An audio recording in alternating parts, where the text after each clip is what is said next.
Souvenez-vous, c'est utile.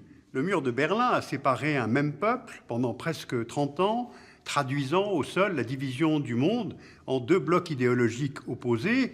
Et avec sa chute en 1989, tout le monde ou presque a pensé que l'on allait vers plus de compréhension, j'allais dire plus de douceur. Or, on constate que plus notre monde est globalisé par les traités de libre-échange, par l'Internet qui lève les obstacles à la communication, plus les murs, les barrières, les clôtures sont dressés comme autant de réaffirmations des frontières nationales.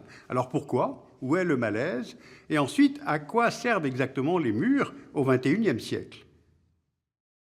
On compte aujourd'hui 70 murs dans le monde, qu'ils soient construits ou planifiés.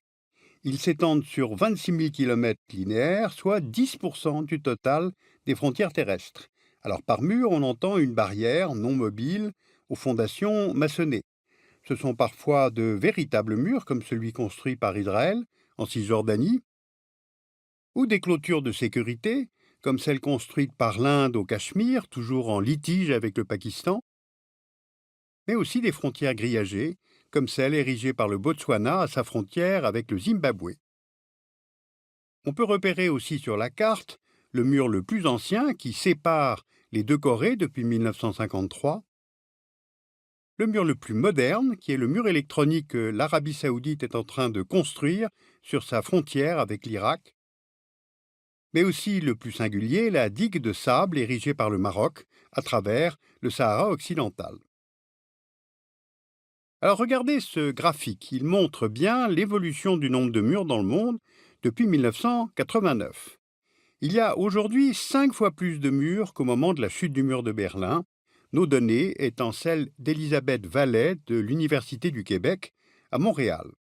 Alors on voit sur le graphique que leur nombre a stagné après 1989, puis que le rythme de construction s'est accéléré après le 11 septembre 2001 et plus encore après 2010. Alors à quoi servent les murs construits au XXIe siècle? Commençons par celui qui sépare l'Inde du Bangladesh. Il couvrirait entre 2700 et 3200 km, ce qui en fait le mur le plus long du monde. Il a été commencé dans les années 80 et achevé en 2010. Il a été construit sur une frontière complexe. D'une part, elle divise le groupe linguistique du bengali et elle est basée sur la religion. Et d'autre part, elle n'est pas fixe à cause du Gange et du Brahmapoutre qui la traverse. Mais alors pourquoi l'Inde a-t-elle presque totalement fermé sa frontière avec le Bangladesh? D'abord pour lutter contre l'immigration illégale, car les migrants bangladais fuient la pauvreté, mais aussi la plus grande densité de population du monde, et ceci pour aller travailler chez le grand voisin indien. Deuxième raison, l'Inde cherche à se protéger. Dans un premier temps, des infiltrations de rebelles séparatistes dans les États du nord-est de l'Inde, et aujourd'hui pour lutter contre la menace djihadiste. Et puis troisième raison, les trafics de drogue, d'êtres humains et la contrebande. Autrement dit, l'Inde veut renforcer la sécurité intérieure du pays. Ce mur, qui fait plus de 200 morts par an, paraît infranchissable, et pourtant on y trouve l'un des postes frontières les plus importants d'Asie, Petrapol, où passent 1200 personnes par jour, et dans les faits, la contrebande reste tolérée. Ce mur représente surtout un autre type de séparation, car il divise des populations au niveau de vie très différent. Si on regarde le PIB en parité de pouvoir d'achat par habitant en 2015, il est de près de 6 200 $ pour l'Inde, contre la moitié, soit 3 600 $ pour le Bangladesh. Quel est l'avenir pour ce mur? Eh bien, il pourrait en fait accroître les tensions entre les deux pays du fait du changement climatique. Vous voyez sur la carte où pourrait se situer la nouvelle ligne de côte vers la fin du XXIe siècle, après une montée des eaux d'environ 1 mètre. Un cinquième du territoire bangladais pourrait être inondé. Et suivant les diverses estimations, entre 2025 et 2050, 14% des Bangladais pourraient devenir des réfugiés climatiques, lesquels seront condamnés à se déplacer vers l'intérieur du territoire. Deuxième exemple maintenant, en changeant de continent. Voici la frontière qui sépare les États-Unis et le Mexique. Elle a été renforcée à partir des années 90. Puis en 2006, George Bush Jr. fait adopter un projet de loi visant à construire un mur sur 1200 km pour lutter contre le terrorisme, le trafic de drogue, l'immigration irrégulière. Et aujourd'hui, il couvre 2500 km sur les 3200 km de frontières. Comme le mur indien, le mur américain apparaît infranchissable, faisant entre 300 et 500 morts par an.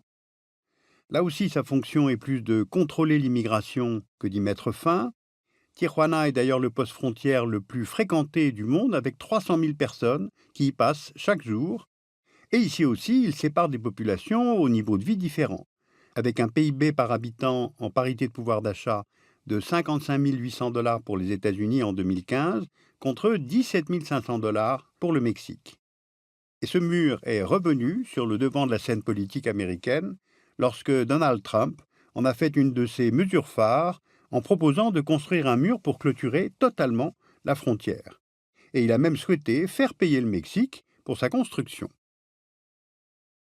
Mais avant de vouloir répondre à une supposée arrivée massive de clandestins mexicains, Trump devrait être un peu honnête avec les chiffres de l'immigration, car si on prend l'évolution du nombre de Mexicains tentant de franchir la frontière illégalement depuis 2000, on voit qu'il est passé de 1 600 000 en 2000 à 230 000 en 2014, soit une diminution de 85%. Alors une telle diminution s'explique en partie par la présence du mur, mais surtout par l'amélioration du niveau de vie dans le nord du Mexique. Et puis, ce mur, de plus, ne fait que dévier les routes de migration. Dans un premier temps, la fermeture progressive de la frontière en Californie a conduit au déplacement des flux migratoires vers l'est, vers le désert de l'Arizona. Puis la progression du mur les a déplacés plus encore vers l'est. Et aujourd'hui, le mur couvre la quasi-totalité de la frontière, sauf 2 sections au Texas, là où le Rio Grande forme un rempart naturel. Troisième et dernier exemple, cette fois-ci, chez nous.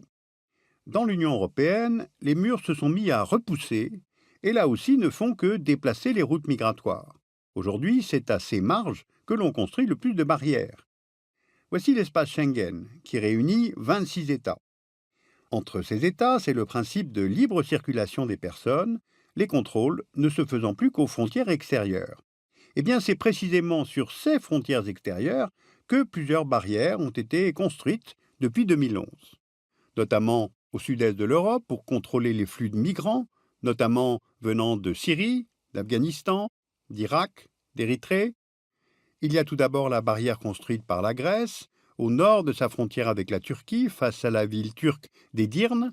Elle fait 12,5 km de long. Ensuite, il y a la barrière construite par la Bulgarie, à l'ouest de sa frontière avec la Turquie. Elle fait 30 km de long. Et les autorités bulgares ont annoncé son prolongement sur 130 km à travers les territoires des 3 régions frontalières de la Turquie.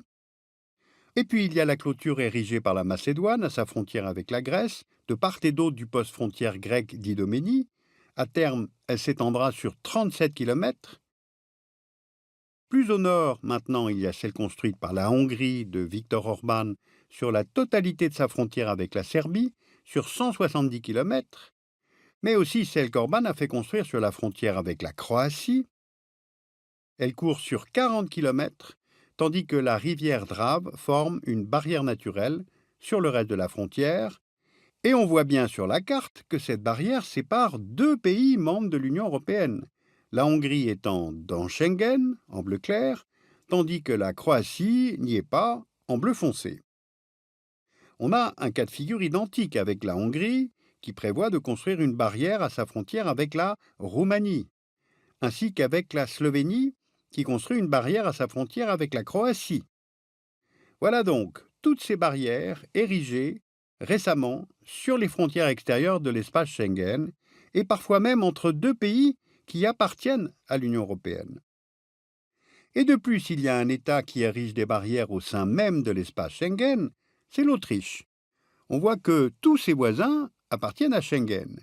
Eh bien, cela n'a pas empêché Vienne de construire une clôture de 3,5 km sur sa frontière avec la Slovénie, de part et d'autre du poste frontière de Spielfeld, qui est la porte d'entrée de l'Autriche sur la route des Balkans.